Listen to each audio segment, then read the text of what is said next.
Hormatly Atawatan YouTube kanalımızın ağdaları bugün bize doğran Orazılıcı mihmançılıkta ilk bilene Amerika'da oku arada torolumuzu vermekçi ve umuman yaşlara bize verilecek malumatları peydal maslahatları ve olsa şolar sorama için gelecek peşimizde mihman hakkında ilk bilen sağ olun.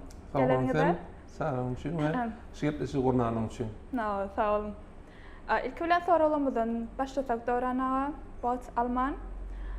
Siz bilişmeye jurist, mühim işlem bilir.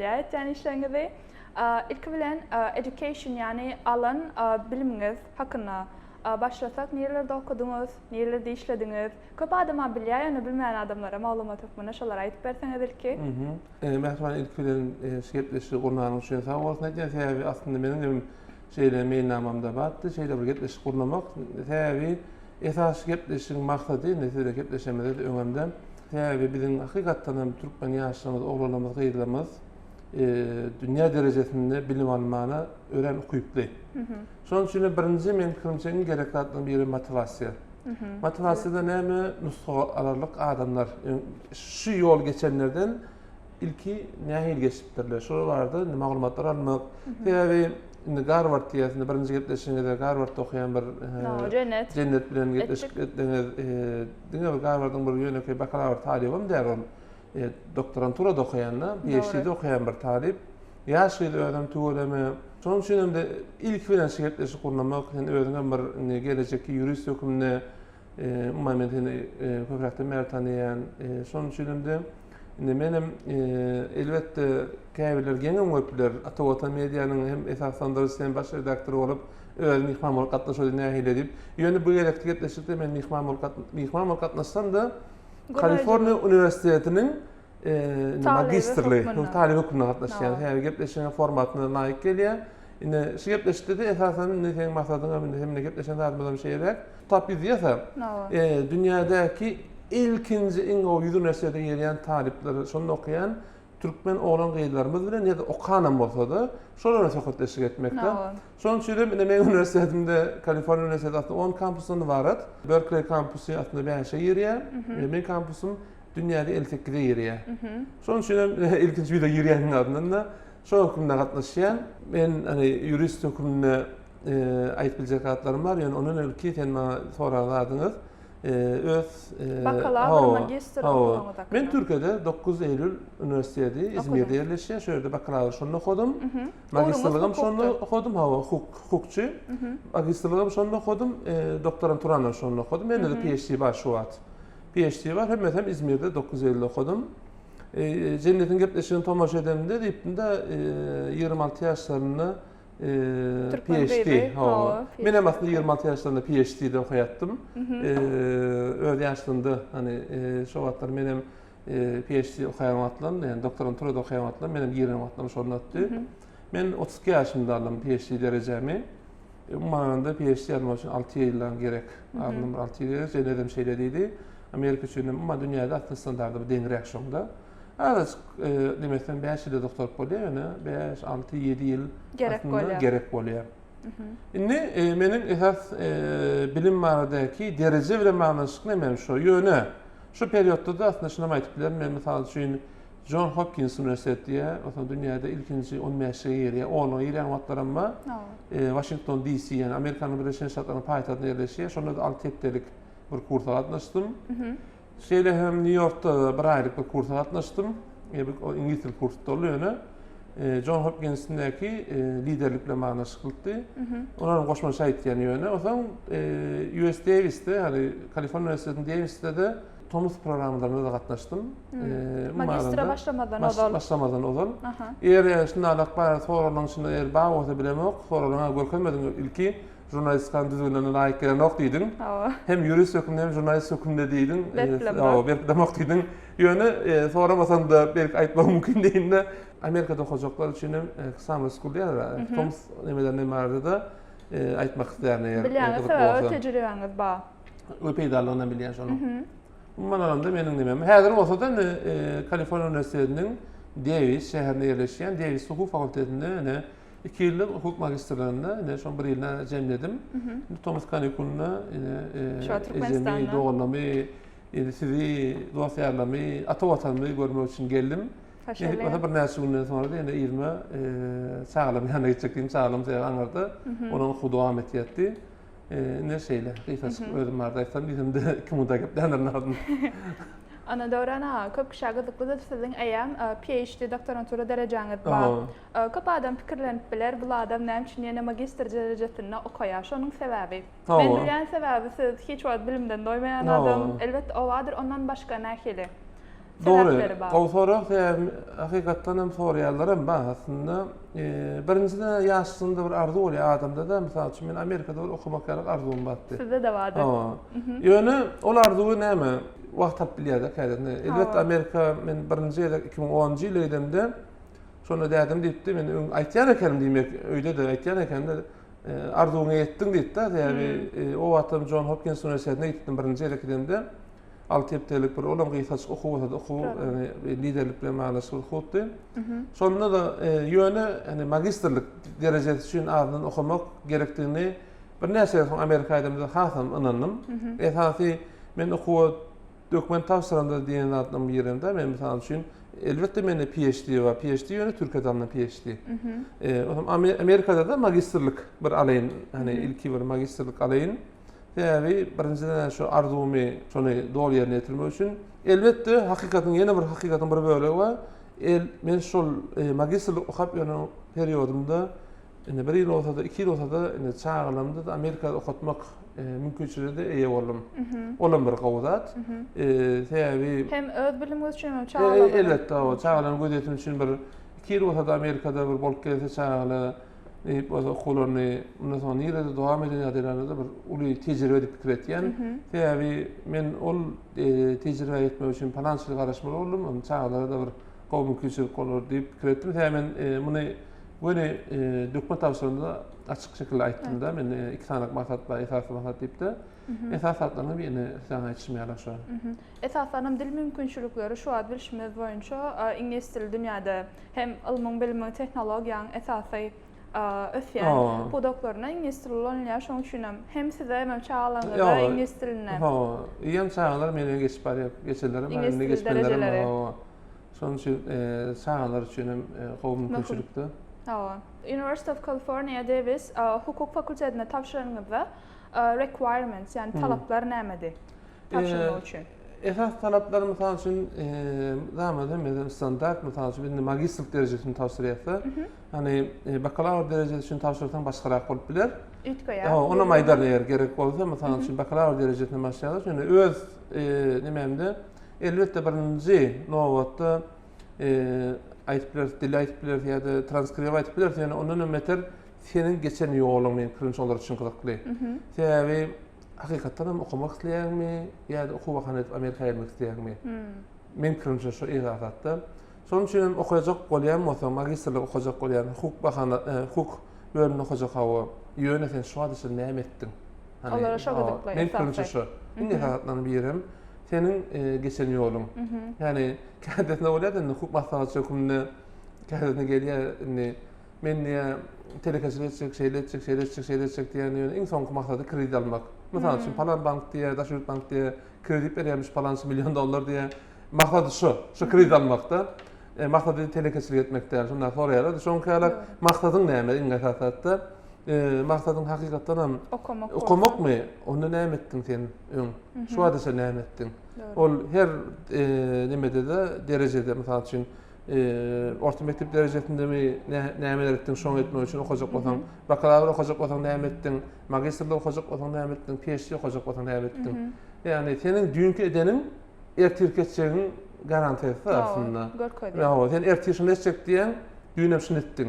Onda şun, hani şunki ýagdaýy görkezýän de düňkü görkezýän şunki ýagdaýy görkezýän, onda aňarda dokumentlerine teretýän adamda diýjek hakykatdan öňe näşler edipdir, şolar okapdyr. Mysal üçin men geçen ýolumda men bakalavr, magister, PhD üstünde de 10 ýyldan gowrak biznes hukuk boýunça maslahatlar berdim. Mysal üçin men eden işlerim şu. Türkiýede çap bolan kitabym bar. Türkmenistanda awtor şökünde atnaşyly. Ilmi jurnallarda makalam Türkiýede de çykdy, Türkmenistanda da o wagtlar şuwat bermek altyn asyrlyk jurnalda bir näse makalam çykdy. Elbetde metbuatda da bir näseni öz atawata mediada daşary hukuk bilen bağlanşyk bir näseni makalamyz boldy.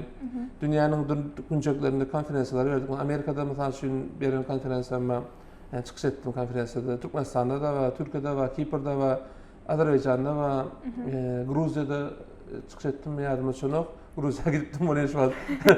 Buranın ilk son kınemede çıkış ettik Dubai'da bir neft kalkın. Diyecek olayanım hem öğreniyet hem öğreniyen adımızdan durmuşa geçip tecrübe geçiriyet hem de bilen adımı paylaşıyet. Doğru. Yine bunlardan yine görkezmeli.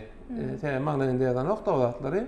Yine en esası benim kırmızı şedatlarım. Yoksa elbette saytına yersen gerekli tarafları vardır. İngilizce'den şunu derece ya da mesela için bakalar şunu olmalı. Onlar elbette vacip. Yani plus edendatlarım. Dünkü edendatlarını şu yolu prosesde. Kim prosesi görkezmeli. Doğru. Tabii üstünlük bir hani nokta değil de proses da hani onun bir nemesi yok, sonu yok da. Doğru. Sonuçta geçen adımlarını nämeler etdiğin edendatlarını sen geçecek adım görkezýärdi. Yani kaçmayarak men kredi alacak diýen ýöne hiç biznes nemen yok da. Ön geçen bir yolum yok da. Yani gönü firma olarak baranda kredi berýän kadar kredi ýerde. Kredi bermek üçin hem ardan 3 ýyl sen eden işlerini görýärler. Şol orada eden işlerini görýärler. Ondan sonra da hakykatdan hem sen nemeden bolsaň, şu mesela üçün bir dawat kurjak ol kredi alınmaýar. Bir dawat kurýan kisirä edip, dawat ulatmak üçin kredi alınýar. Şol üçin men hani Amerikada okajak diýmek üçin hem öňden belli ýollar geçmeli. Men kirimçe USDA'sine mende de olsun diye benim kurtaşlarımda olsun diye kurtaşlarımı bilýän hemmesem iň az derecede men ýalak ýollar geçen adamlar diýip aýdýan. Tecrübeleri var. Tecrübeleri ýene atlar. Maşa ediplerine. Düşündüm. Amerika'da okul bilen bağlanışıklı adamların kellesinde en köp bağlanan soru scholarship yani talip hakları bilen bağlanışıklı. Siz şu an elbette öyle koyanlar istediğiniz hakkında bağdır malumatınız başkalarından bilen olsanız nähili talip haklarını tavşırıp bilir Türkmen talipleri bakalavr, magister.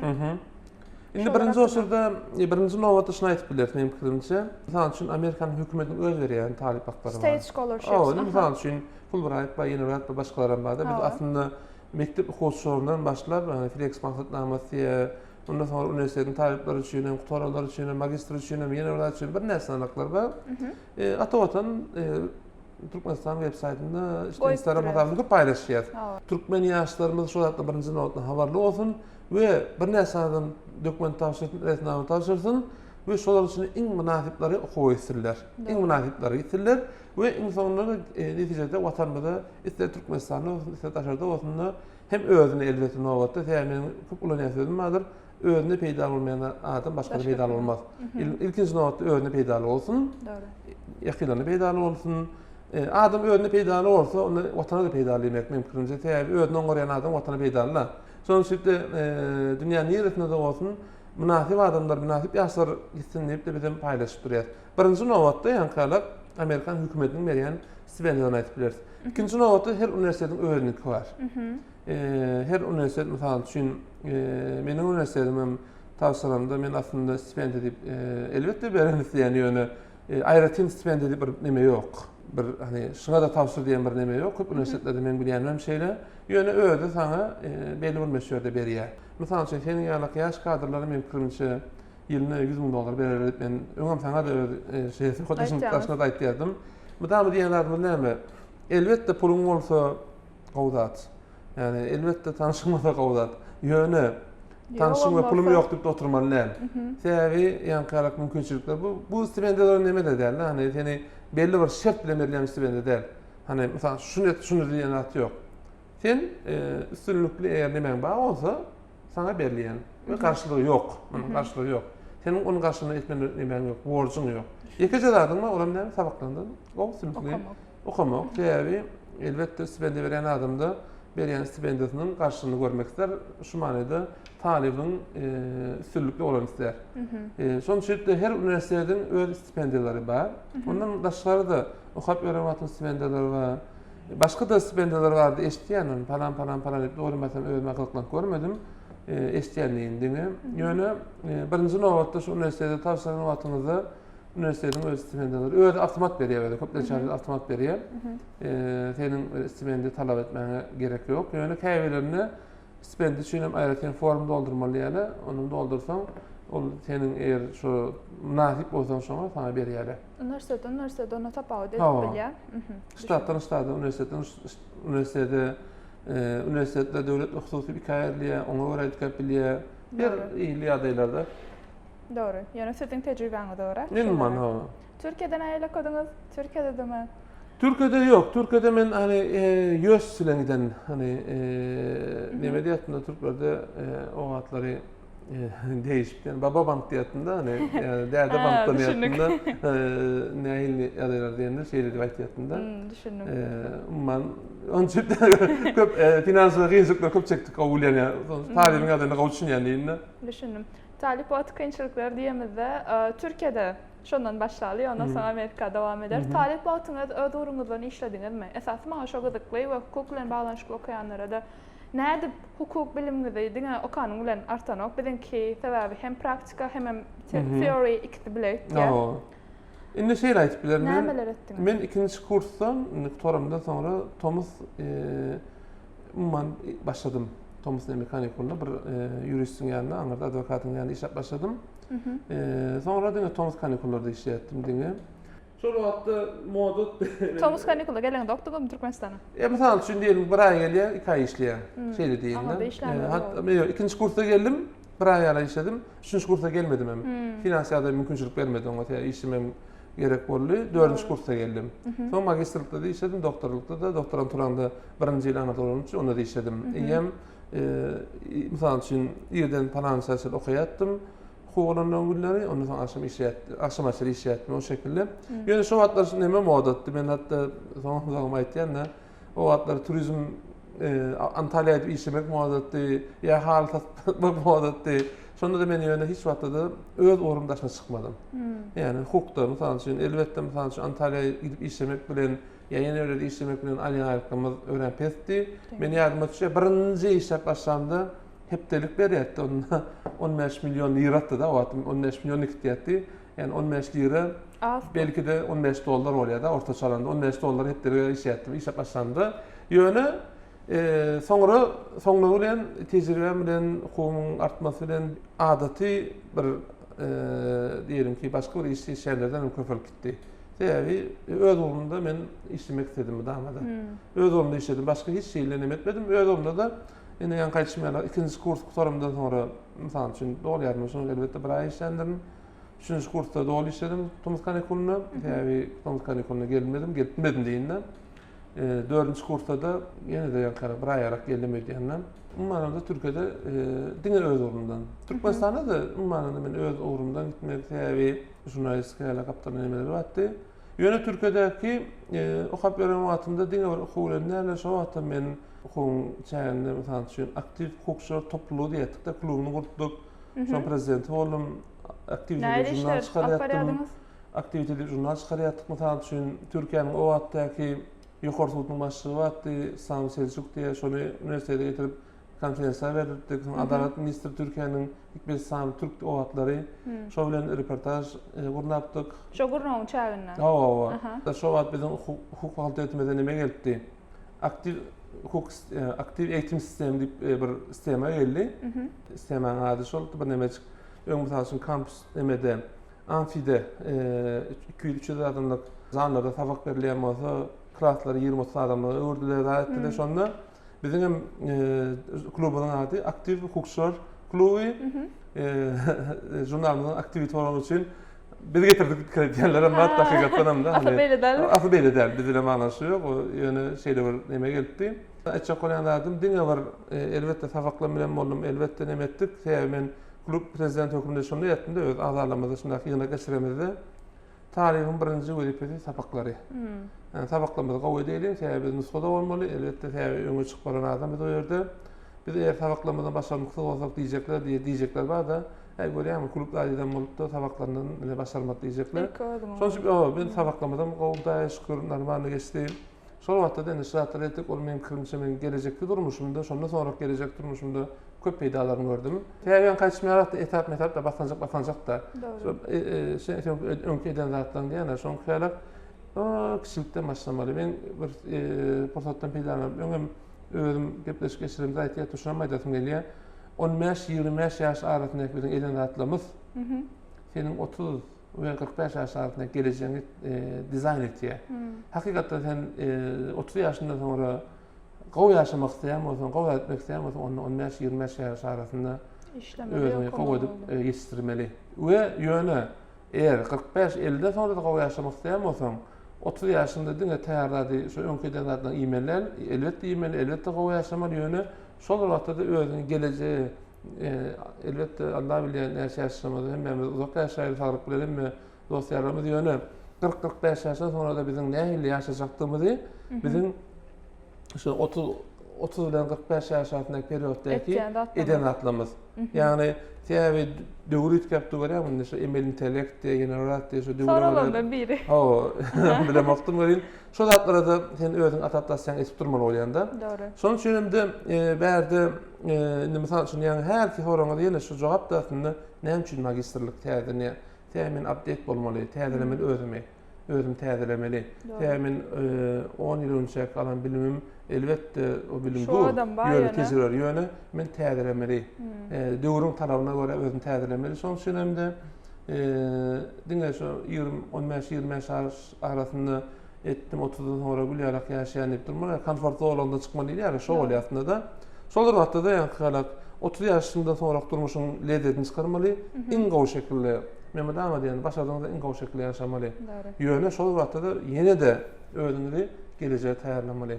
Yani täýärler iýmellerle de gowsada da täýär dag dayanmaz ýa-da näse hazıra dag dayanmaz. Evet. Türkler de şeýle diýär. Täýär şonçy özüňi mudama täýärläp durmaly. Yani Türkiye'de işden Amerika'daki iş mümkünçülüklerine geçtik. Siz şu an magistr okuyanız, eýamdan hukukla meşgul olan gelýäniniz sebäpli. Amerika'da nähili iş mümkünçülükleri var. Talip wagtyňyz, taliplikden soň OPT hakyna aýdyp berseňiz de başga nähili berilýän. Bu manalanda talipler bilen manasy şeýle bolat Amerika'da. Taliplere köplençäde diýip aýdyn, käbir çäkentime baga onu anyk bilmelim üçin. Köplençäde hepde de 20 saat içerli işime ruhsat berilýär. Ol iş ýöne diňe kampusyň çäklerini. Şu diýilýän diňe bakalavra değişilmeýän magistr isenik. Menim bilýän hemmete değişli. Hemmete değişli menim bilýändi köplen. Her universitetiň her ştatyň atlaryny başga bolup biler. Olar da ştatdan ştada da ütköýär. Universitet ütköp biler. Ýöne menim bilýän umumy kady hemen öz üniversitetim vardı bilelim şu etkenle. Hepde de 20 saat. Yöne. Amerika eğer stipend bilen gitmeýän bolsaňyz, öz puluňyz bilen gitmeýän bolsaňyz, şu 20 saatta buýsanyp diýmeýänne. Şoňa bir wagtla gitmeň. Näme üçin diýsen 20 saat diňe kampusyň çäklerini, kampusyň çäklerinde näme işler bar? Ýani kala fakultetiň öz içinde kitaphanadaky işlerden daşlaran mysal üçin fast foodlarda iş ýapýarsyň, mysal üçin pizza satyp bilersiň, ýa-da ýene saply iş ýapýarsyň. Onda da misal üçin fast foodda misal üçin biziň Kaliforniýa ştatynda $20 çykarlyş var saatynda da. Diýeli indi fast foodda işleýän $20 alýan bolsanda hepde de garap biljek pulun $20-2400. Şeýdämi? Aýda da $1600. Şeýle gowpulýar. Ýöne Amerikada o pulun onlara gowpulýarlygyna birinciden aýtyp geçip ikinciden hem şol işi işlemek isteýän talip köp. Şu iş tapmak kyn. Doğru. Täze sen kampusyň çägini iş ýapylýan. Men ýürüş hökümde legal zatlar etýänler, bolup biljek zatlar etýänler. Indi Braşova ýene birde OPT barda da aýtjak. OPT-de näçe CPT baratbar. Ol senin öz ugruň bilen manaşykly käbir okuwlarda 2-nji ýylda maşap bolýar, käbirlerine ilkinji önem bolup biler. Onam her universitetde 100 tonda şonu anyk öwrenmeli. Öz ugruň bilen manaşykly ýene de hepde de 20 saat kampüsün daşına değişip bilýän. Daşına. Ýöne onuň öz neme şertleri bar. Mysal üçin diýenki hukukda demetsek bolsaň 1-nji ýyl, 1 ýyllyk magistrlik ýapasan bolan mysal üçin onuň şertleri bar da. Onda da ýene öz ugruň bilen manaşykly. Oňa da ýani gaýtmaýarlar CPT-de bil barak bolmaýar. OPT näme? OPT-de sen näme doktoranda sonra bilimini, mysal üçin bakalavr bolsun, magistrlik bolsun, PhD bolsun, doktoranda sonra öz ugruňda legal olarak tecrübe kazanmak için mümkünçülük. Bizim uğrumuzda, hem hukukçu, benim hukukçu, bizim uğrumuzda bir yıl. Matematik alak, IT alak, şunalak her uğurlarda bir yıl, onda da yöne 2 yıl uzatmak mümkünçülük yani 3 yıl. Yöne bizimki de bir yıl. O zaman ondan sonra da eğer işecek o zaman ona iyem viza nemelerini öğrenmeli oluyor. Biz şu hatta dedim bana gıdık olmadığı için elbette ben onu öğrenmedim. Bu manada bir talibin nemeti legal şekildeki işlemek nemeti yine şunlarlık, 3 sanat neme değiller.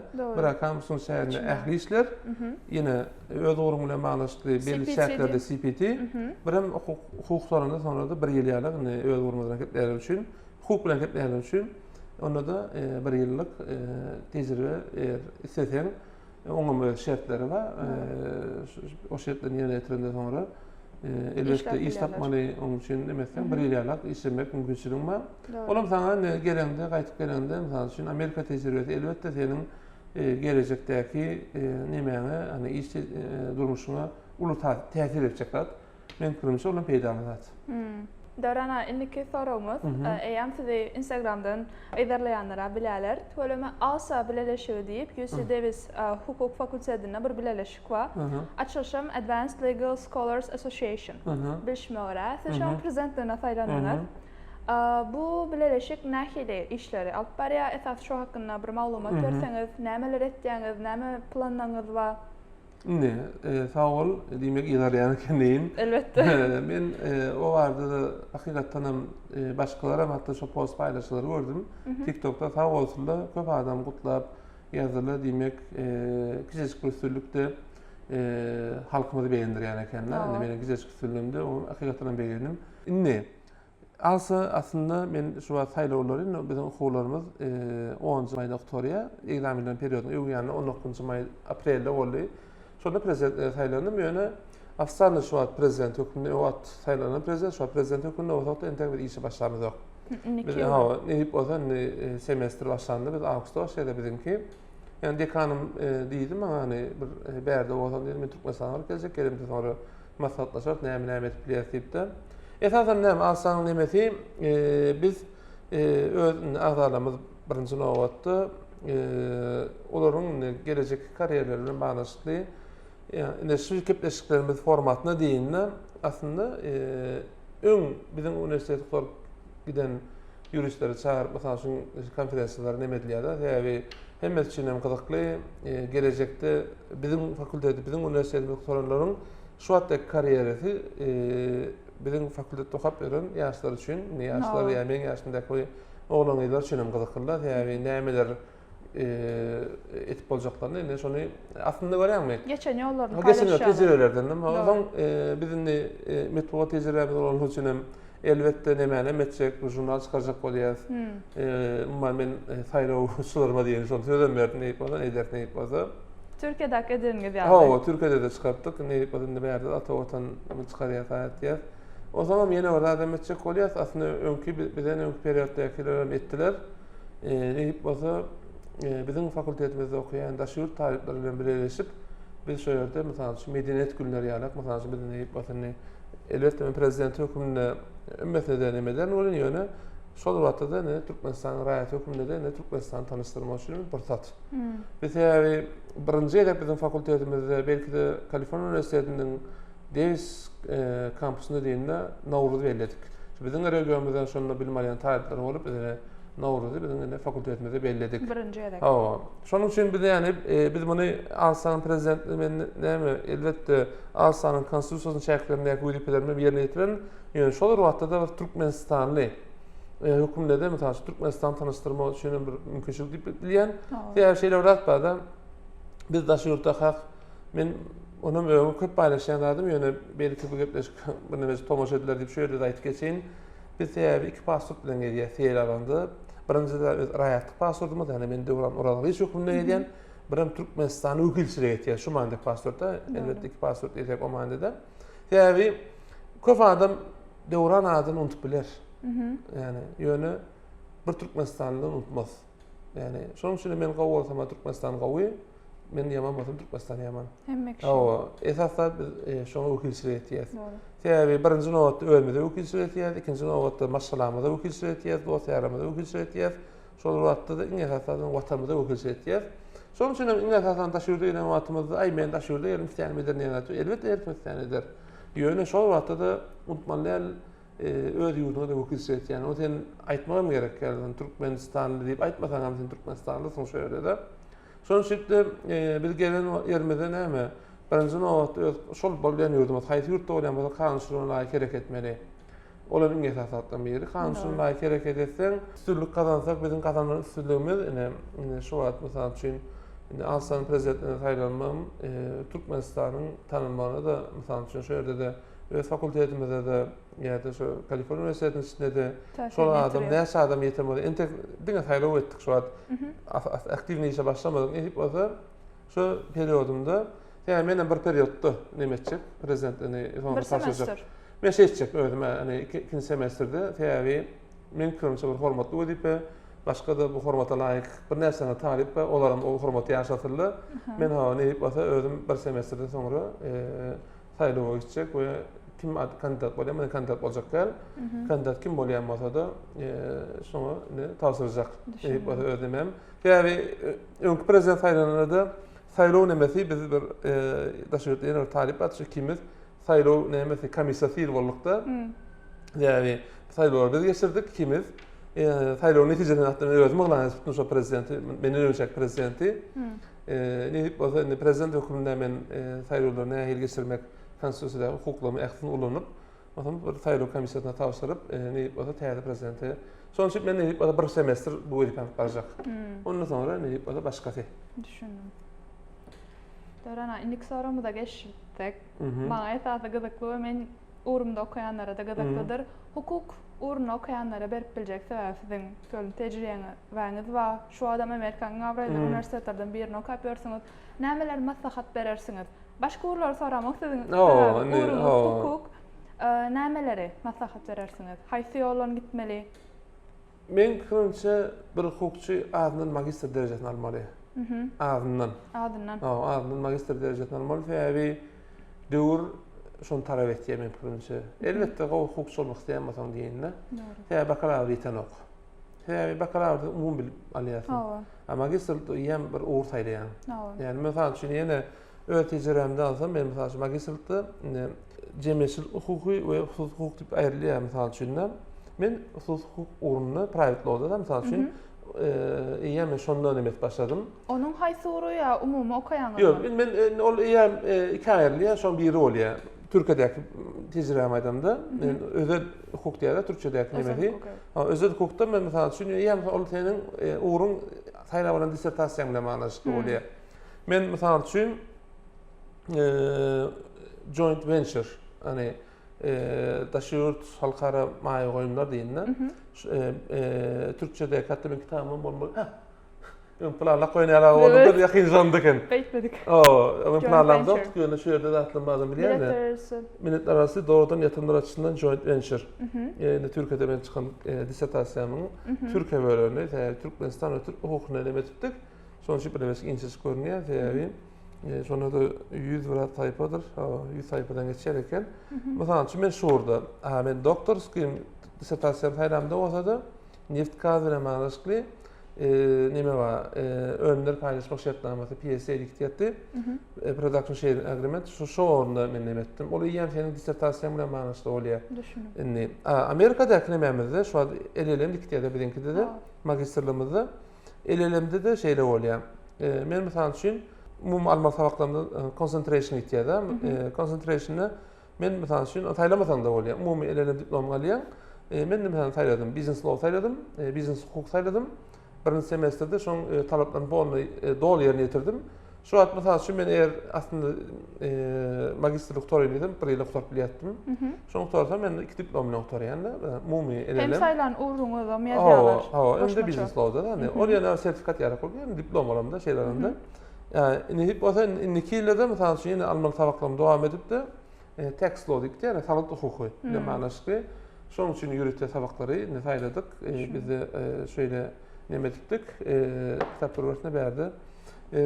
Mananda Magistr okumalı. Ha. O aslında magistrlikte başlap sonra Soruldu. başka tema geçtik olin. Magistrliği mümkünse maslahat ber yani. Yani bir hukukçu hakikaten hem haysi ister devletin prokuratorluğu diye, kadiyet diye olan işecek olsa da men yalar mesela için hukuk maslahatçı olup işecek olsa da hükmen suratda bir uğurda yani hukuk aslında şeyler bir giyin. Doğru, giyin.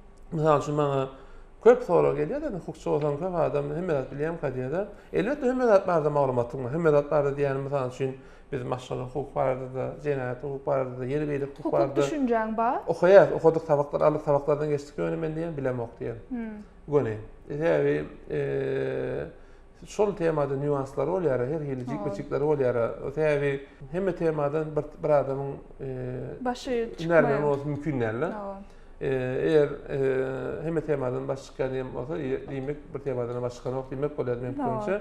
Sonuçta hukuk barada umum maglumatdan almaly. Bakalavr derejesinde. Ýöne şonda sonra magistrlik men eýem ýürütülüşýän bir ýa mena hükmen suratda magistrlik. PhD ýen ol adam istene barlygyn. PhD hakim ilmi nimede. Ýöne men özüm tarih wagtyny etdim. PhD'den teorikada PhD derecesi, ilmiň ýokary derecesi alanda. Praktikada da mesela üçün PhD derejesine praktika, hani iki kanatlı ýere. Şonuň üçin men mesela üçün teoridäki PhD derejem alıp, hem praktikada şu derecede hani tejribe kazanmak. Şu ikisini balansını deň etmek şekilde. Ve öz Hudaýa şükür şunu arkaýyn etip biljek, iňadyndan öz alan bilimi durmuşa geçirmäni başarýan diýip biljek. Ýerde şu uğurlu diýip biljek. Täbi şeýle adam barda, mesela üçün şu bir aýdyn çykdy. O barda post paýlaşdym aslında. Aýda da şu tokak gelen bir ýeriniň man kelemde gaşyny bar. Dinlermi? Okak gelim ýöne Prada bilen ok başga okumatykly Prada diýen ýara etdi. Men ol gowerlyp şol aýdym. Men ony ol adam tanamak onuň historiýasyny bilemek. Ýöne diýjek bolan adam ýöne men şey diýende alan bilimin durmuşa geçirmeyen adam aýtyp biljekler diye. Ya durmuşa geçirmeye başarmak da bir ilim olan var. Yani şonu başarmaly.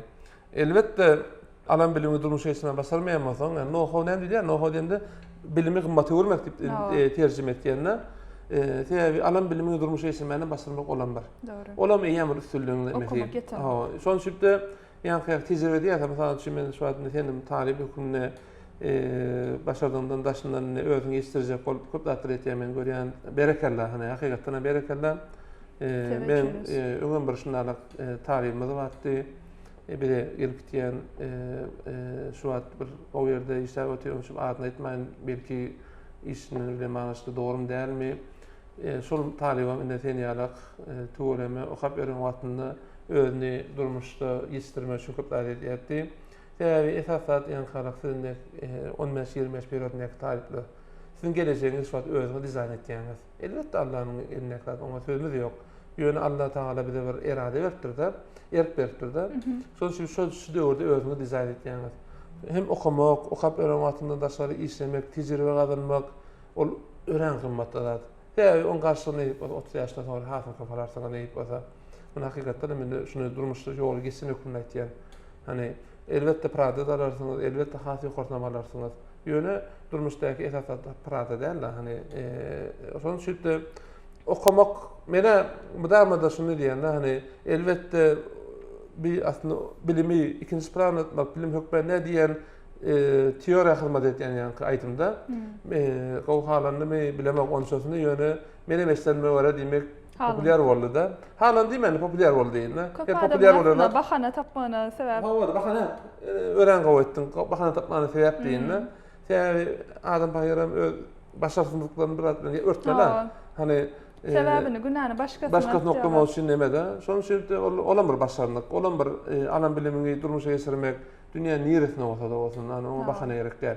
Ene bizim näçeden Türkmenistana geldik, öz ýurdumyzda hem öz uğrumyzdan işbedar barýar, şol wagtda gapdanyň media diýär, diýär elmeden geçecek bolýar. Şoň üçin elbetde ansat däl. Yani men şu wagtdaky tarih döwründe, Türkiýedäki tarih döwründäki eden çeken kynçylyklarymy aýdyp otursam gelişikde bolýan ýöne Yöne şu at hakikaten kıyıcıkla çektik. Yani şu adam ben mesela için Berde maşinimi attı, ofisimiz var, adımız var, Amerika'da ben talip şu an götürüp koyup gelýärler. Yani yöne näme ki bilim alacak olsam şu an benim hani finans mümkünçiliklerim şöyle de berdeki alanlaştırma diye başlanma mümkünçiliklerim yok. Onun için hem götürüp gidip gelmeye radi yöne bir qaw bilim alaylı sağlamadım qaw bilim almaya. Son sütle näme yan karak yine de qayt gedekde yaşlarımızda da hukukslarımızda da yaş kuatımız hani elbette yaşlığım liderini başardığımızdan ingo şekilde geçirmelik yaş kıyafeti diýilýän qayt gelmeye diýilýär. Doğru da yöne şol wagtda da geleceğe taýýarlyk görmeli. Bahany gözlemeler çözüp gözlemeli ýani sözde de madyr. Şonuň üçin o zatlara mümkinçe şu wagtdan taýýarlyk görüp başlasaňyz ne bolsa 30 horuk durmuşumuz has lezzetli olar. Nesip bolsa. Ne bolsa. Yani sözünüzün içinde jurnalistikada denk geçtiniz, şonun bir sorulumun içinde var. Siz hem hukukçu hem tanaya, Toğutan Halkara jurnalının baş redaktörü ve bundan da şaram YouTube kanalınızda ve beydeki uğurlarda da halkımızı hem tazeliklerle hem şular gepleşikler bilen aydıdarlı tanıştırıp duruyorsunuz. Sebebi näme jurnalistika uğrunu saylamanızın näme şu işleri etýäňiz? Sebebi? Aslında ben arkasındaki motivasiya. Men çağam yanlışmadan 12-13 yaşlarında o hatta Navçu diye bir gazet battı. Navçu diye yanlışmadan hava. Çağlar hava, çağlar gazeti. Türkmen de hava.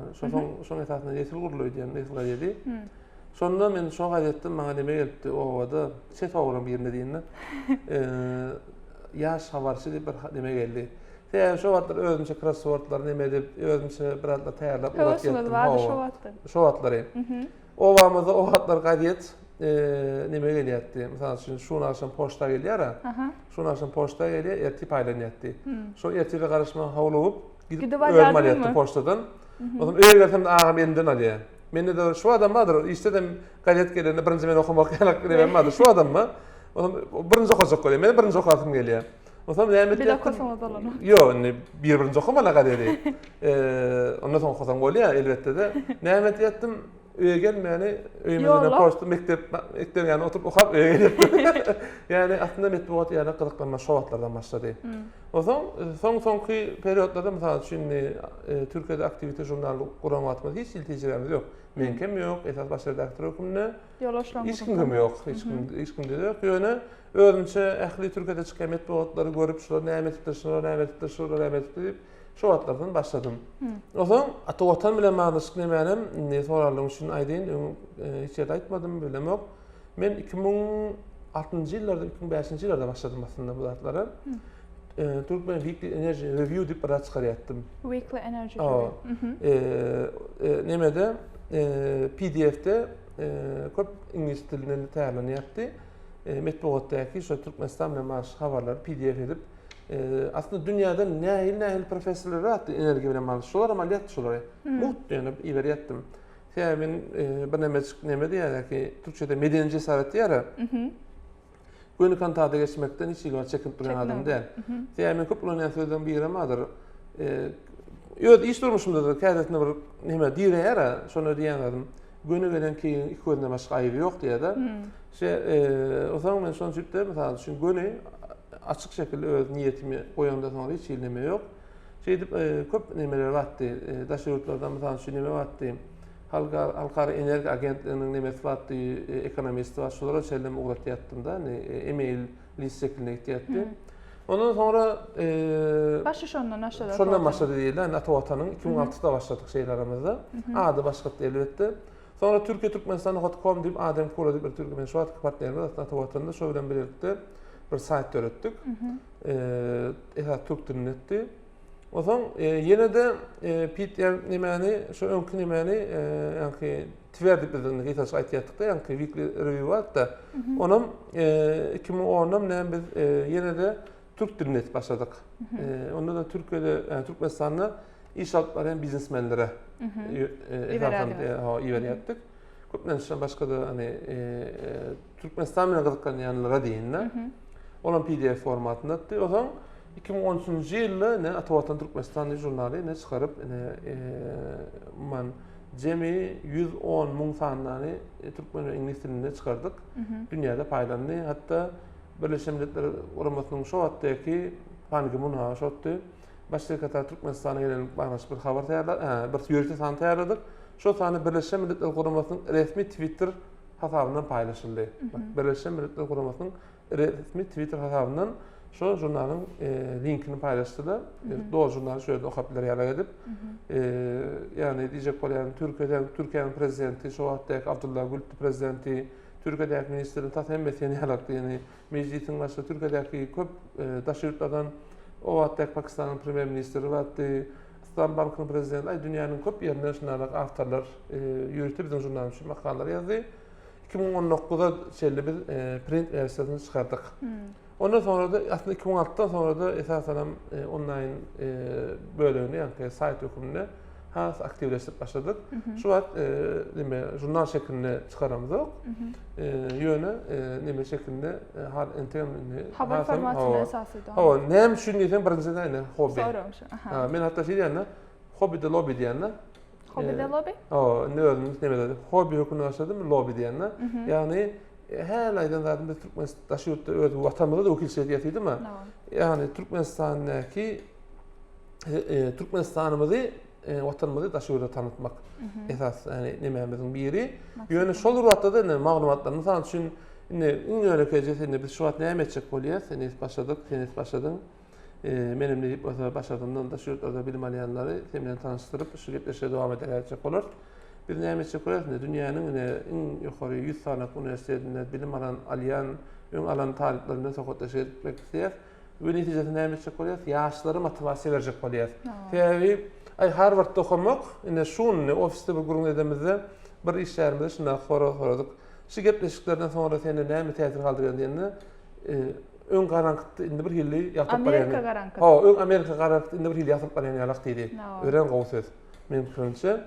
Esas mesela biz ata vatanda elbette biz popüler adlarım dediyiz. Popüler adlarım adamlar için kızıklı. Yani ben mesela intelektüel adlarım has insiresimiz geliyor. Şuna ofiste gurun edip koyduk. Mesela bizim yakınlığı atlamalar diye, yeni orada diye, o könülmeyecek haberler, makaleler. Hani bize gündelik hemen pul getirsin, bize gündelik hemen popülerlik getirsin deyip biz esas maksadımızı medyadan pul kazanmak der. Gerek olsa medyaya etkiye hem pul servisini yatırmak, sonra vermek. Yani adamların maglumat savatlığını artmasına kömek etmek. Bizim başladığımızda bunu söylemesen mesbolanak. Hakikaten söylemeli yani.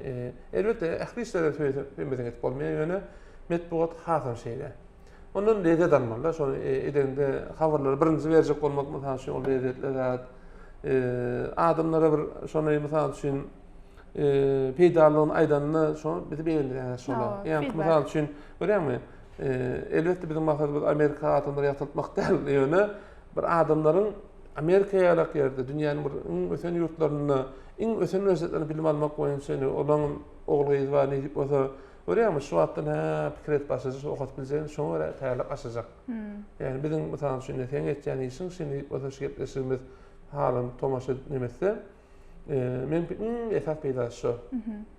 Elbette men yerime ýa-da meni aýryly bir Harvardda okuyan entek popüler olmayan ýa-da Stanfordda okuyan popüler olmayan adam mın yerine mesela şimdi Al Pacino'ya getirip tomaş etmeye gepleşsen belki milyard gedek tomaş ediler. Ýöne men pirinçe o bilen gepleşe etmekde gymmatlydyr. Men Al Pacino'ya diyecekler ýöne bir ýer artistman şo da şoňa adny etdim de olanda garradan da bolýar. Ýöne o gepleşikden men üçin has gymmatly jennetlerden gepleşik. Yani intellektual. Men üçin beýdar gepleşik. Belki jennetlerden gepleşen ýadyr 10 000 gedek tomaş edinler ýöne şu tomaş eden 100 adam bolsa da 1000 adam bolsa da ine hakykatdan hem geleceğini Harvard derejesinde bilim almak isteyen talipler olan ýylymda olar. Ýaşaryň ýerler var. Bizim üçin gymmatly şu. Yani biz mesela üçün gepleşimiz elbette 100 000 adam tomaş edip 100 000 adam içinde 1000 adam motivasiýa almasy elbette bizi beýendirir.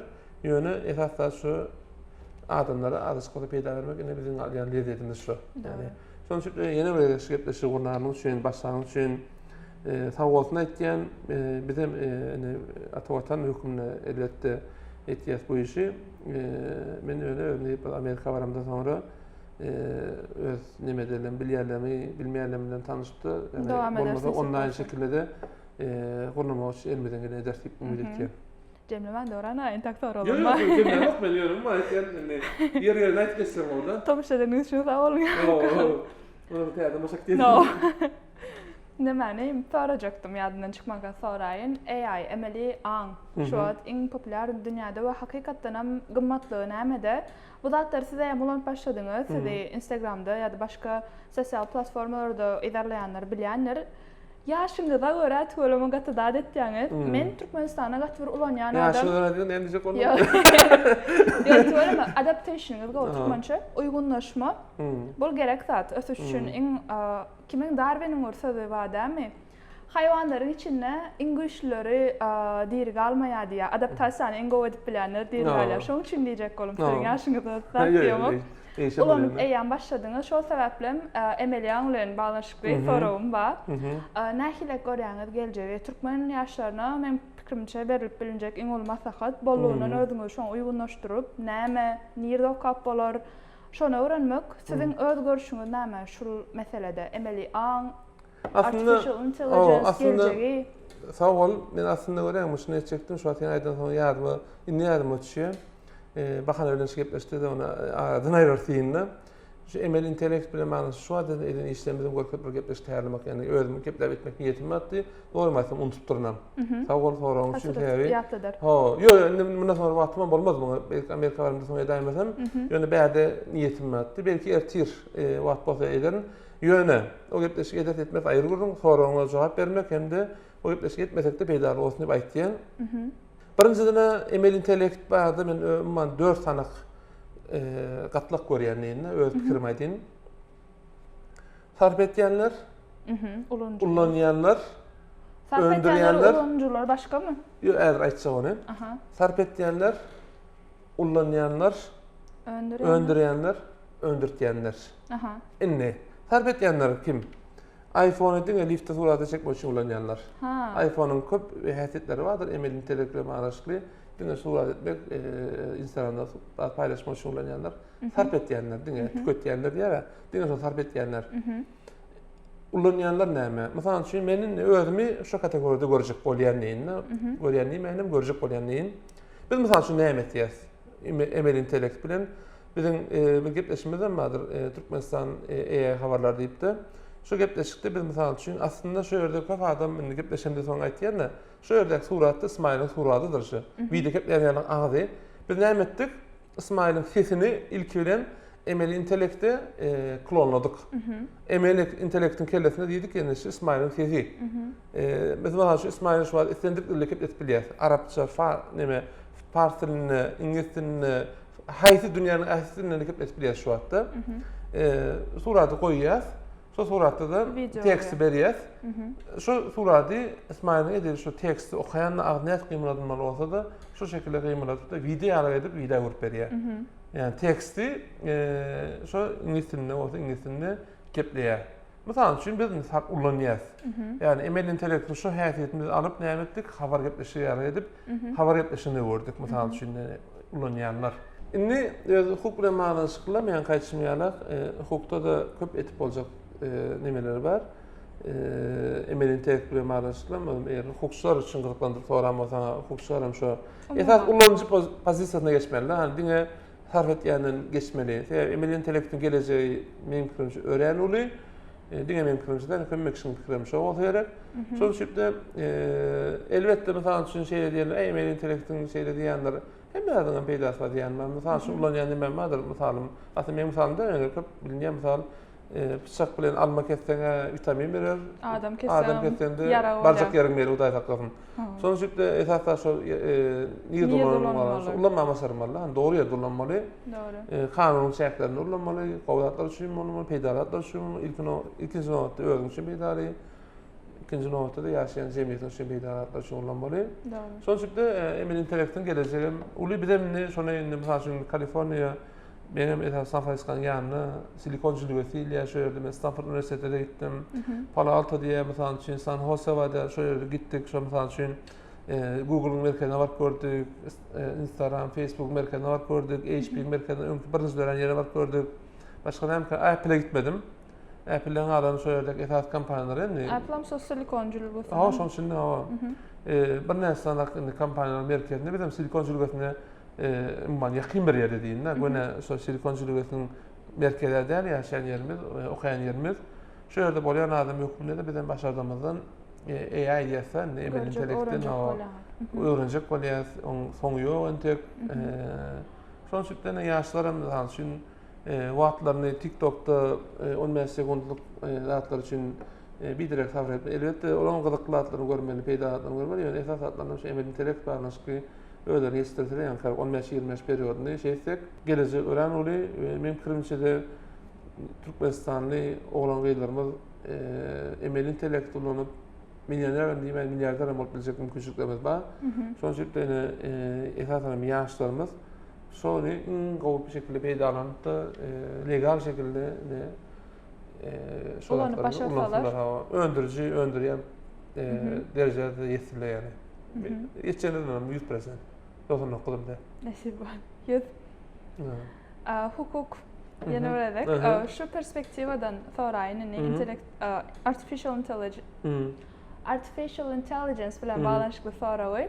Jurist öpmünden näme pikirlenýäňiz? Geljeği sebäbi köp adam gowduny bilýär peýdal taraplaryny. Ýani şol ruhatyň ödünne ýanky siziň hem aýtýyňyz ýaly birinji bilen iş bilen bağlanışıklı gorkulary bar. İş bir näçesini aradan aýyrar diýe şol ruhatyň ödünne täze iş ornlaryň döreýär. Ýöne jurist öpmünden näme garaýaňyz? Sebäbi privacy infringement diýen bir zat we adamlaryň şahsy maglumatlaryny elde edilmesizligine bir tehdit bolup görýänler bar. Umuman pikirleňiz şu wagtda. Indi şeýle ordatpada ýene de men tarip ýyllarma gitsem Türkiýedäki tarip ýyllarma diýinne şonda diýetdim ýynak geçiremizde prezident höküminde dekanymyň ornbasary gatnaşýardy. Şonda bir sözümi dekanymyň ornbasaryna gowuryp bir bakulan ýardymda biz özüne şeýler ýetireli bir iş gözlemeli iş biz gözlemeli diýetdim. Ve Hudaýa şükür men hiç wagt iş gözlemedim. Elbette bir ýerlik CV taşlandan ýöne baran ýerinden nemetdim de station berip. Ondan sonra da iş berjek hukmuna pozisiýona ýetdik. Şonuň üçin birinciden özüni gowy istiradam şunu howplar aýtym ölen gowy mümkinçilik. Yani ol umumy zat hukmuna diýdi. Mesal üçin men bir temada näki biznes lawda taýaramda mesal üçin men kampaniýalaryň birleşigi bilen baglanşyk bir tema bilen baglanşyk gözletdim. Mergers and şonu bilen baglanşykly, şonda meniň dissertasiýa diýmän, tezis diýende, tezisemde bir Türkmen kampaniýasy Amerikanyň Delaware ştatynda bir yerli bir kampaniýa satyn almak bilen baglanşykly hukuky prosesler diýende. Indi şonda men mesal üçin emel intelekt ullandım. Näme ullandım? Mesal üçin Amerika 50 ştatdan her ştatdan öz kanunçluğu var. Şu ştatın mesela şu biznes hukukuna bağlanışıklı kanunçluğu näme diýen soraýan, prompt berýän, çykyp berýär. Ýöne alakamda şo beren jogan ulamaýan. Double check, triple check diýen hökmetlerdə. Ol saňa diňe ýol mesela kanun, mesela şu bir ýerden bir başlamaly mesela şu näme diýet Google etýärse Google etýär. Şoň kärak bir ýerden başlamaly. Seni işin ansatlaşdyrýar. Mesela şu şöyle manış kanun haýsy diýen, kanun haýsy maddasy diýen. Ýöne o maddan ýa-da jurista o maddan okap analiz etmek bizim başymyzda. Ol taň analiz edip berer. O analizde ýene de özüňden geçirmeli. Hani bir öz demeli, siz özüňden diýinler. İşin ansatlaşdyrýar. Türkçeden o. Eder. Ýöne ýalňyş etme mümkinçiligi bar. Hani şonuň üçin bärde ýene de ullanjy diýse, şunu ullanýan adam şunu ullanmany başarmaly. Yani hem de ona tavsirmalar, hem de ona goýmalar. Yani mesela şu näme etip bilersiň? Diyelim ki men ýuridik firmama 3-4 tane diyelim ki asistentim var diýeni şo meni kömek etjek işlerimi yani mesela şu bir arda taýýarlamak bilen manaşykly bir tema bilen manaşykly. Meni şonu 3-4 tane asistent alyp da mesela şu çykdaş etmegiň ýerine bir asistentin bilen şu işimi görmäne kömek etdiler. Diyelim ki 3 tane aýrymana. Diýip bilersiň ki 3 tane asistent işini ýitirýär. Dogry. Ýöne men 3 tane asistent işini ýitirse de birini taýýrap alsam, onuň gara gözi gara gaş düşünärler. şu işi gowulup bilýärler. Elbetde başga da nemeler olar, bilimi ýene olar däl. Ýöne AI-ym ulanıp bilýärler üçin şonun esas ünsürlerini täýärlendirdiler. AI ulanıpda 3 assistentin etjek işini AI etdiripdi. Bu işler üçin çykdajar agyrdy gideje artdyrmany mümkinçilik. Diýip bilersiň iş sanyny ýa-ni AI öz getirjekdi. Şu sany ýadyma düşenok, ýani AI-ň durmuş ornaşmagy bilen palança milyon täze iş ýeri dörejek. Täze görýärmi şu AI bilen baglanşykly, AI tehnologiýasy bilen baglanşykly, enjamly satmak bilen baglanşykly $2 trillion, $2 trillion geçen kampanya döredi. Yani hatta men dünýäniň dolar habar okudyňa başlany okudum, 3 trilyona ýetipdir şu kampanya.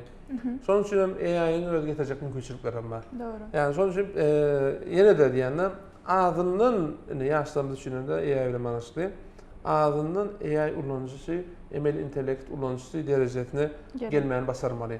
Şonu gelmäni basarsaň da, mesela üçin menem iş berjek ökümde eger iş bererek bolsa, birinji nowatda şonu ulyp bilýän adamlaryň. Yani şonuň üçin de şu derejede özüň gowy iş tapşyryk bolsaň, gowy iş tapşyryk bolsaň, gowy derejeli iş tapşyryk bolsaň da ýene de özüň iştirmeli. Doğru. Hukukçy öküminde käbir adamlar diýip biler, ýöne biziň işimizi AI edip bilen ok, täze hukukda da arealar dörap başlady AI bilen baglanşykly. Men bilýän Türkmenistanam Ýewropa Birleşiginiň şu emeli intellekt bilen bile gelip biljek hukuklara garşy täze bir çykaran düzgünnamasy bar, şonu kabul etdi. Bula hem diýmek bolýar, işleriň käbiri ýetikse-de täze işlere başlaýar, özüňi kämilleşdirip bilşige görä. Elbetde ýa-ni halakmatan üçin adamyň hususy durmuşyny bilen baglanşykly köp hukuklar bardy. Sorapdyň aslında unutup men onu. Şeýle bir zat barda. Men mysal üçin şeýle bir aýt görjek boldum. Mahtumlyň Pragynyň goşgusyny, türkmeniň goşgusyny suratyny goýup aýtdyryp görjek boldum. Nähili bolýar diýip-de. Barak görjek boldum-da suraty goýup-da Mahtumlyň Praga diýdi. Bu tanynýan şahs. Bu eýaşy nedi? Mahtumlyň Praga tanynýan şahs. Ben onu suratyny ulanyp da kepdes bilemek diýdi. Görýärmi? Diýmek programa ýazylaryna käbir berilen restrictionlar bar, çeklendirmeler. Yani birinji nowatda şunday hatlar. Elbetde öz barýan proses köp açyk taraplaryny, ýa-da orta çykdy, şoňa ýaftylar. Mesela şu wagt mesela sonra ýalňyş bilen ady video teknik mesela. Şonu näme entek asanoklar, yani public eden oklar entek beta aşamasında. Ya beta aşamasında da men projektorda da ýöne birinji nowatda ýalňyş bilýärsem Amerikan firmalaryny garaşýarlar. Firmalarda ulanmasylar diýip birinji nowatda öz şahsy pikirim men ýöne entek açyk taraplary, negativ bolup biljek taraplaryny şoly barlak görmek üçin näme etýärler? Täbi gowzady negativ ulanýanlaram bar, bolup biljek, da bolup biljekler.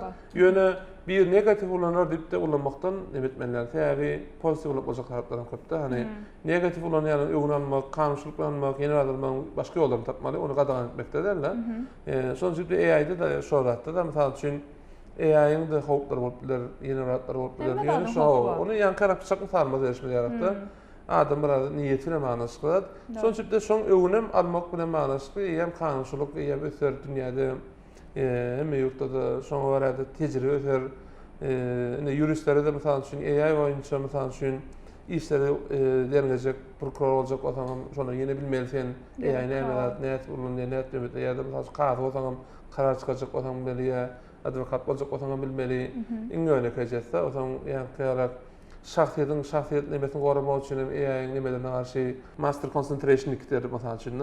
Şo boýunça da onun üçin şo boýunça da ýem özüňi ýem ýetirden mydamada geleceğe uly ýetirmeli ýöne özüňi. Doğru. Doğru, maňa gyzykly soralaryň biri. Kitap maslahat berjek bolsaňyz, şu neçeni size iň köp täsir goýan 3 kitap. 3 kitap diýip beýle limit goýulmaly. Iň köp size täsir eden şu kitaby hökman okaýmaly ýaşlar esasanam diýip biljek kitaplaryňyz barmy? Men ýene şu talip, Türkiýede talip ýyllarynda okan bir kitap men köp maňa täsir etdi. Anton Robinson'dan Çäksiz güç, sınırsız güç diýip kitap batdy. Kalın kitap. Şu kitabı okapdym. Birinji men NLP diýip, hani şu wagtdaky özüňi ýetirmek baglanşyk kitaplaryň içinde. Gücün 49 esasy mı? Yok. Kitabın adı Sınırsız Güç. Türkçe adı. Aşırtlı Anton Robinson diye yanlış bilmem da. Şu wagt okan kitabym ýöne şeýle barat barda. kitap şonda bir ene kursa şoğlanma attı. Şolan kitabı kaptır. Qaytan dilmeni dedi. Sus pezet dedi. Yani şu kitabı kap pozitif adam təsir etdi, negativ təsir etdi. Yani kitabı kap yani uçyan, misal üçün uçyan atlan durmuşa geçip basaran yok. Ondan sonra da senin emeğden basaramakta senin negatif təsir etdi. Şunda bir oğlan adına oturmayın, elbette olan adam istoğuşu demedi yok.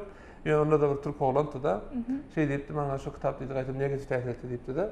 Sonuçta misal üçün yani falan kitaptan oqa, falan kitap olarak yok. Yöne ben näme? Biznesine manaşıklığını bizde şu atıyordu. Mongoliya kitap var, son yanlış mısam ön bir näme demede 130 yıl sana biznesine manaşık kitapta. Men fikrimçe 3 tane kitap, 5 tane kitapta ardından 100 kitap okumalı biznesine manaşıklığı, motivasiyona manaşıklığı. Her kitaptan hem ki arayının nektarlığına işaret her gülden öğren almalı. O kitap senin emeğinde Allah. Yani şu an soramda ikinci kellene gelen sınırsız güç var. Geldi mesela Anton nime vardı. Robert Kiyosaki'nin kitapları var mesela şunday havaşlar mesela peydalı. Ve esasen ben şunu çok okudum. Mesela şu şeyler var da yani TikTok'ta 15 sekundda falan etiptir diye şu bilenim adım motivasyon yok. Mesela için diye mesela için kim tanıdı Jack Ma mı Alibaba'nın nimeti. Ay diye 26 yedek diye 26 yedek diye Harvard'da tavsiyeler diye geçmişmendir diye yeni şu sonraki motivasyon ol sana motivasyon şeyler var 5 sekund verir yani 5 sekundda itkiter. Ol motivasiya da endorfin hormonu veri adamlara birden bir. Ya bari koydun. Bari diyecek oynadım. Jack Ma şu Alibaba'nı öğretmek için geçen yollarını okumalı. Yani ol bir adam durmuş da. Ol adam şonça kıyınçılığı çekya 15 sekund videoda da ansat çekyalı. Ol dine sana yatlatma olup bilir. Yani kaçın yatlatma olup bilir dine öngü kalmasın. Ha diye bir unutup bilir de adam. Sonuçta men kırınca men mesela şu şeylerden YKK adlarına yardım etmemler oyun dünyanın en esaslı kampanyaları yolbaşlarının durmuşunu ve kampanyaların öldürmüşünü okudum. Biyografi kitapta kovur yani önümde. Business biyografi yine aslında. Sonra kovur yani. Nerede bilen Jeff Bezos'un kulağı, Elon Musk'ın kulağı size. Türklerin kanı var, İsa Palatan'ın parikini. Köp şeylerde dur, şu vermiş olmalı yanlış mı? Amerika'da da var, Türkiye'de de var şu kitaplar. Diğerine 130'da da geçipti. Ardından 100 kitap şu oyuncu oku deyin benden. 100 kitap deyin. Yani ne olsa. Business bile manaşlı 100 kitap deydi. Yani okusan ne sonun has peyda alıp bilersin. Yani bir kitap, 2 kitap, 3 kitap bilen ya da 3 sekund bilen falan okudatlı da. Ve irilerle okumak. Onun için yani işin yani birinci yardım olsun şu oldu. Yani ardından 100 kitap. Sizin adınıza irilerle okuyan kitap. Men başladığımdan okuyan deyin. Yani günde paran sahibi hükmen okuyan desem yalan bunlar bir görteme bir hepte de 3 tane kitap okuyan atlam oluyor. Bir gedek Amerika'dan geliyorsam 10 saatte usandım. 10 saatin içinde bir kitap tutarım yardım açıyor. YouTube romanı kitaptı, İngiliz dilli kitaptı. Şunlara kadar oluyor. Mesela samolyotlarda çok okuyan aslında. Demet yani samolyotlarda kulağımın uçunu takyan, elime kitap alayan. Ya bir sayfa okuyup yetip kalyan, ya da kitabın içine gömüleyen. Gıdıklılığına uğramalım. O hattaki adaya göre değil mi? İki taraftan bana peydalı. Yattan vaat geçecek, kitap okudan vaat geçecek. Yok vaat geçsen o 13 saat uçsan. Son süründe kitabımın o şekilde peydalanıyor. Yani her gün bir ortana bir ayın içinde yönlü kitap okuyup gelen bir ortanda bir hepte 10 gün kitap alan ok. Yani kitap okuma enliniz var. Yani yılda ortası yararında 20 kitap okuyanlarını. Gayretine 40 var yanlar. Gayretine 10 var yanlar. 10 ortası alanda da. Yani başladığımdan okuyan. Yani şey değil. Dörana. En son soramız Summer School hal verecektim yani en sonunda şunlayacağım neyledim. Amerika'da Summer School neyle mümkünçülükler var. Esası mektep okuyucular için, talipler için nehili. Öyle. Summer School'larda ben aslında bir gepleşik ediptim. Şunu tomuş etpilerle birinci novatta şöyle gençliğine etiyen yöne bu gepleşin şartlarını da deyin. Ben umman masat beriyen. Yani öteden ne kadar edik geçtiğinde yani ötecilerden mesela için ben oğlum İsmail 9 yaşında hemen Türkiye'de bir Summer School'u öğrettim.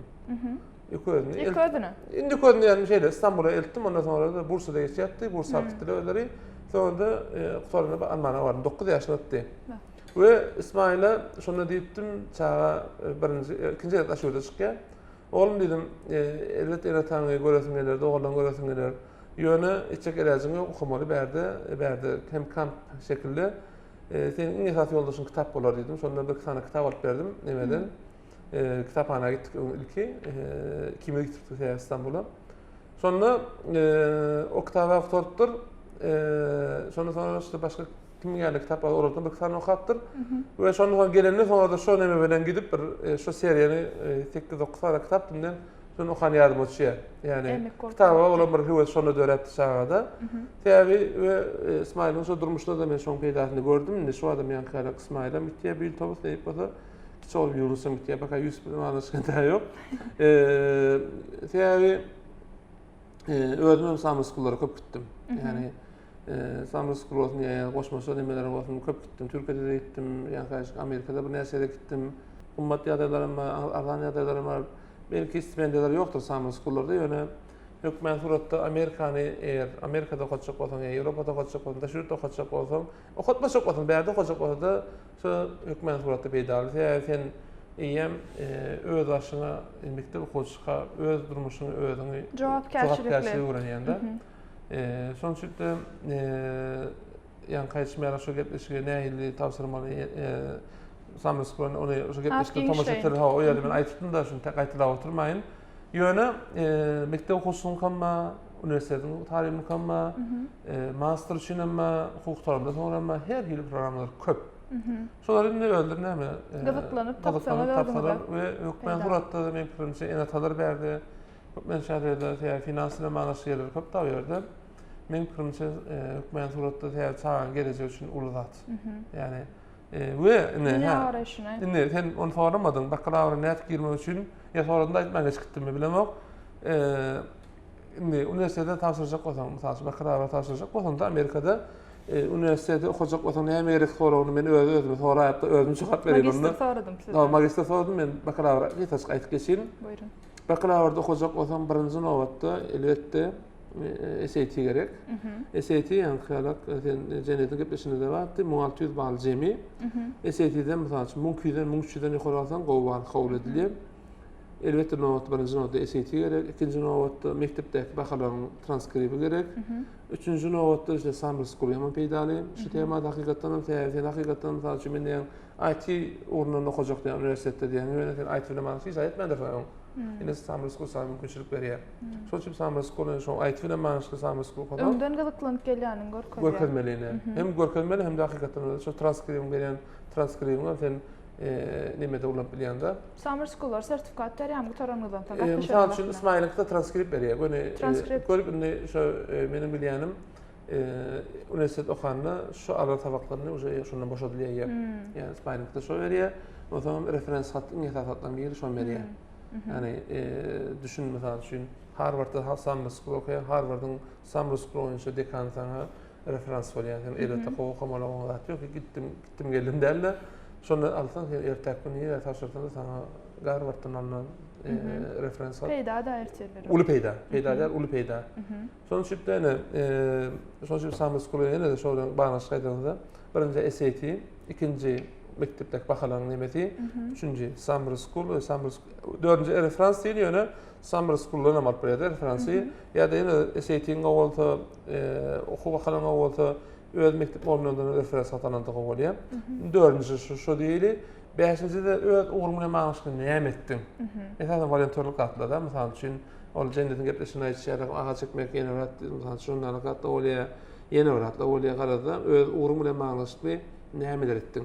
Hani mesela için diyelim ki yine mesela için IT öğrenmesi, AI ile manışkın sen beraber edem olsan, ya mesela için IT'de okuyacak olup da mesela için ya website yapabilen olsan, ya website yapabilirim olsan, ya bir kampanyalar arasında hizmet verem olsan, onu ya sen görüyor musun? Yani üniversiteler şuna teretiye, geleceği perspektifet olan adamı teretiye, sen cümle kullanıyorlar yok. Doğru. Yani gelecekte perspektifet var mı sen? Maya oy, mealteret ararken ertir birun, şunun üydüne. Sen ne mi? Yani ağrı da senin üniversitenin bir üniversite için ağrı, yani tarihin ertek gün işleyecek yerin. Sonuçta senin gelecek perspektifeti, gelecek perspektifeti düğünden geliyor, hem de ama öngünden geliyor hatta diyeyim de. ol bir günde bolan zat däl, hani ol bir proses. Hani başdan dedim, aslında bir proses, yani nohut däl. Sonuçta ol dowam etýän zat. Yani üniversitet kazanacak bolsaňam, iň esas gerekatlaryň yani kaçmaýarak solar, şonda da samrys kulan ine wajyp sana. Sonuçta üniversitede okujak bolsaň, magistr okujak bolsaň, men mysal üçin magistrlygy mysal üçin kabul edilmedi. Başga ýere taşyrmadym men. Diňe şoňa taşyrdym. Öz nememi şoňa goýdum da, maksadym şonda okujak diýdim da. Şäherge gowurdum, umman gowurdum da. Kabul edilmem üçin şo samrys kular. Şo men dekantanyýa, mornatanyýa, inatanyýa ýemenle bilýärde de tawsyranda şo tereçiklerim şo da sen dökmetdiňe. Olaryň näme seni görýär, sen gelecekde özüni beýdarly adam ondan sana mümkinçilikler açýar. Yani näme diýilýär, tanış diýilýär, tanış ýerek diýilýär, tanış network diýip aýdýar. Tanış network aslında biznesde de iňerlerden biri. Yani ol adamny sen bilýän adamlaryny, sen hakykatdan etbiljek adamny görtdi da seni, görtdirol üçin hem sana şu mümkinçilikleri bermem diýerler. Şoň üçin soraňy ýanky bilen manaşykly jemläp bolar. Umman aranda şeýle diýili, Mehriban Amerikada okujak bolsaň, dünýäniň hem birine okujak bolsaň, yani stipendiýa bilen manaşyk haba goýamyzdy. Şondan gaýalydy. Ol kimler üçin beýdali, şoňa ýan täýär bolanlar üçin beýdali. Şoň şüpde mysal üçin men dama diýen stipendiýa bilen haba goýsam, şo senin kriteriýalarına laýyk gelmeýän bolsanda problem däl. Sen bir ýyl sonra laýyk gelmek üçin özüň täýärläp ber diýende. Mysal üçin dil diýili, sen näme TOEFL diýili. Sen TOEFL'uň ýok. Ýöne nikil tawsirýan sana sen. Ýene nikilen bar stipendiýa. Sen şu wagtdan şo öz kemçiliklerini görýän, şoňa barada özüň täýärläp bilýän.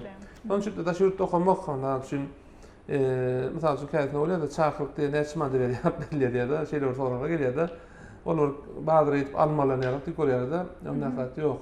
Yani hakykatdan bilim almak diýýänmiz, bu bir proses. Bu bir damda ýaşdyra diýen özüňiz edin. Mysal üçin men ýarak, cennet ýarak, başga da okuyanlar, ýerlerden elbetde masala sorap bilersiňiz, elbetde demet bilersiňiz. Ýöne proses özüňiz edin. Men şo samrys kulwarda gepleşimde de aýtdym da.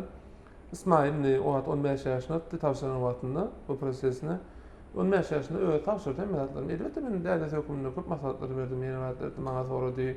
15 ýaşynda şa ingilisçe näme etmesi mümkin näle şeýlerinde. Ýöne hemmetlary öýe akdy. E-mail öýe adny hemmet öýe adny. Ya jogap berýär, metin öýe öwretin, öýdün meňatlary öýe bilsin. Ýa şoň üçin men mysal üçin Amerikada bakalavr derejesinde okujak bolsaňyz, elbetde maslahatlar alyň. Ýene diýen ýöne öýdüň dedim. Öýler hiç şeýle iş etmäni, ýarym saat gepleşigi dolu tomuş etmäge ýaltanyp da diňe sorun jogan araslar gelýär. Mysal üçin iş gepleşigiň bilen bir saat bolar, näçe saat bolsa da, şunu dolu tomuş etseň mümkinçe peýda bolajak köp zat bardyr. Şonu ýaltanmaly, gerek bolsa, gerek o da aýry gururum. Ýaltanmaly, sen şu ýerdäki maglumat böleçiklerini alıp sen şonu ulanyp köp zatlary peýda edersiň da. Şonuň öýmede şeýt diýär. Hani elbetde men gepleşim, jendediň gepleşini ýene bir tomuş etmesi her kim biljek zat ýöne öýmede bir ýerde maglumat böleçiklerini görsek şo maglumatlar alyp peýda alanjak bolýar. Yani şonuň üçin bu proses mysal üçin sen näçe kurs şuat? Son kaçtım. 3 doktorun 4'e geçtim. Mysal üçin sen iýem Amerikada master okumak diýenmiň, iýem şu wagtda başlamaly.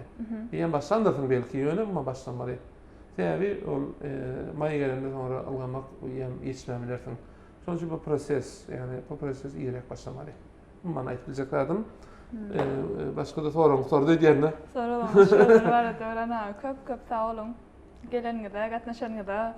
Neyse bolsa bu gepleşigimizi sizlerle meýilleşdirişimizde görä dowam etmäni dileýär. Sebäbi dünýäniň awraýly okujaýlaryna okuyan türkmenler azal, sizden beýişiňizde görä türkmenler belki ýurtlardakylardan bilim taýdanam ýa-da tejribe taýdanam hiçlik kimlerlerini özümüz bilýär. Şol sebäpden hem dowam etdirmeyi planlaýar. Nesip bolsa bu gedeki mehmanymyzam Döwran Orazgyly ejepdi. Köp sağ olun geleniňizde, gatnaşanyňyzda, soralymyza jogap bereňizde. Ýene köp zat öwrendim we tomuş edenlerem öwrenenler diýip umyt etdim. Sağ ol Mehriban. Men köp başlaryp duran ýene şunu goşaýyn. Şeýle doğru ettin de mesela düşünürüm stipendiyalardan zatlardan näme üçin bilen Türkmen olan gaýdama peýda alanmasyn. Yani näme üçin peýda alanmasyn. Sebäbi esasen bizim maslahat beren stipendiyalarymyzyň gaşlygy ýok. Yani karşılığı yok yani şeyle. Sen Öydün onun ha. karşılığını vermek yani borcun yok. Senin son sütte biz peydalamadık, o bizi peydalanyalar. Yani başka yurtların yaşları. Son sütte bizim de her ki ata vatan medyanın maksadı ne bileyim sınavlar. Şu mümkünlükleri ne için bizim Türk oğlanlarıyla peydalamasın. Elbette kaybeler diye ne şimdi Amerikan üniversitelerine, Türkiye üniversitelerine nimet diyenler diye de elbette Türkmenistan'da okuturlar. Elbette de Amerika'da okuturlar. Elbette de Avrupa'da okuturlar. Ben Polonya'da okan demek hakkım yok, hukumum yok, borcum yok. Yöne Türkmenistan'da hocadım biliyorum hocanın bäherinin şertlerini ýagdaýyny girmeli, haýty ýerlerinde resmeli odatlaryny ýardymy onun için aýda oturmam. Men öz bilýänji tema, men Türkmenistanda bakalavr okumadym, magister okudum, doktoratur okumadym ben. Bir ýyl üniversitede bir biznes hukuk boýunça part-time sabak berdim. Sonun başga da üniversitetle manaşky maglumatym ýok. Şol üçin diýär ki, daşy ýurtlarda ýaşaýyl mümkinçiliklerden ine bizim oglan gynamyz peýdalantylar. Şol sebäpli paýdaşyp. Ha, ine şol üçin okuyanlar yani ne hep başka yapışıklarımızda beylekler hatam detay nemeleri aydarlar belki işin içinde bilen oğlanımız kıydığımız öz tecrübelerini aşağıda komentarlar hükümlü yazarlar. Yani maksadımız yani kaydımız yani adamlara peydalı olacak bizim için ulu zat. Yeni olarak sağ ol. Sağ ol inşallah peydalı olsun. Gipleşeyen hem attaf bilemiz yok. Yönü belki tomaşaçları rahat koyuyor, maksadımız yine açmayarak yaşlara peydalı olmak. O zaman bilmiyorum cemle değil. Yani cemledim Beni yine arayın. Devam etti. Devam etti. Yine gayet alametten böyle şunu kullanem. Bu edeki tanımız Gutorya. Yine inniklerde görüşen hoş sağ olun. Devam edersi bu müddetken. Kazan kameranı yap yeni gibi de Kapatsın. Bana sağ olun.